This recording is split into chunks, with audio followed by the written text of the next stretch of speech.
In this webinar, we're going to talk about training time as it relates to the FIT principle. So let's go right in. So what is training time? Pretty obvious, but it's the amount of time that you train. That can either be per session individually, so maybe 45 minutes to an hour of training in your one session, or it can be as a weekly session total time. So this linked into other things which we'll talk about now, but things like your social life, all things like that need to take into consideration your training time. It also links to the FIT principles. So the time that you train will be linked to how often you train. So if you can train every day, you're not really training for hours at a time because your recovery in between is not going to be suited to that. There's no need to train for 2 hours if you can train every single day. So the more frequently you can train, the less time you have to train per session to get that overall weekly kind of volume in. Your intensity is also going to impact it. If you're training at a max capacity of intensity every session, you can't do that for too long. So your training time is going to reduce depending on how intense the session is. Think of a sprinter compared to a marathon runner. When you're sprinting, it's 100% max effort for a short period of time. Marathon runner is a lot lower intensity, but it's dragged out across a longer period of time.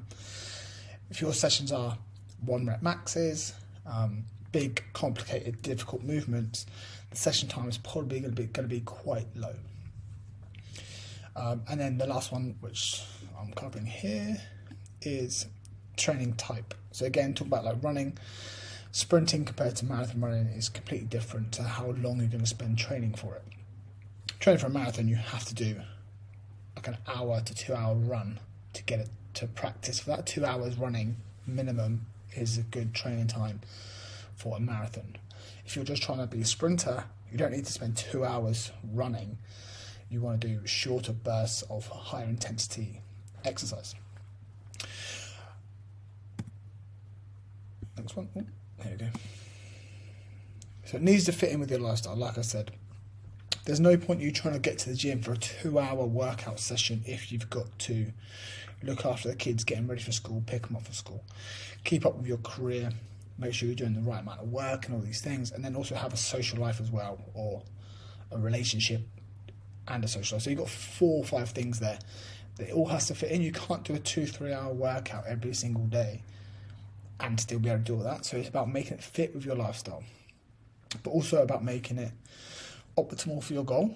So if your goal is to become a top level elite athlete, the time you spend training is going to be a lot higher than someone that just wants to get a bit fitter. If you want to get a bit fitter, you don't have to train nearly as long as someone that is in the top level of their profession as an athlete. So making it optimal for your goal, there's no need to train hours and hours and hours on end to get a little bit fitter and healthier. We can do that from short sessions, minimal sessions. So make the training time optimal for your goal.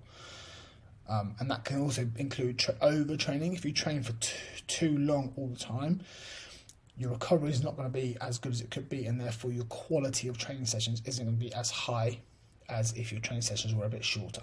So trying to make it all fit together can be quite complicated, but there's no need for you to be training in the gym for more than an hour unless you are a kind of high level athlete, or you have any specific conditions that you're working towards, or any extra like physio stuff that you have to add on.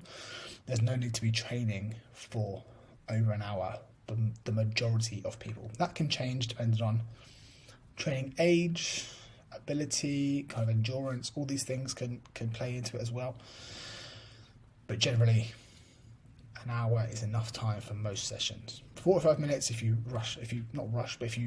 squeeze in the rest a bit shorter rests, a few supersets, maybe a circuit, you can do it in 45 minutes.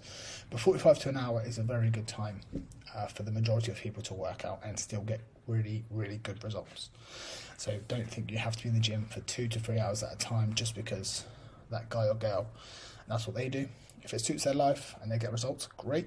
But remember, it's got to suit your life, it's got to suit your current ability level and your goal and everything as well. So Hopefully that's been helpful. If you've got any questions about training time, any other principles around the fit kind of principle, then let me know and I will discuss and answer the questions as in-depthly as possible for you.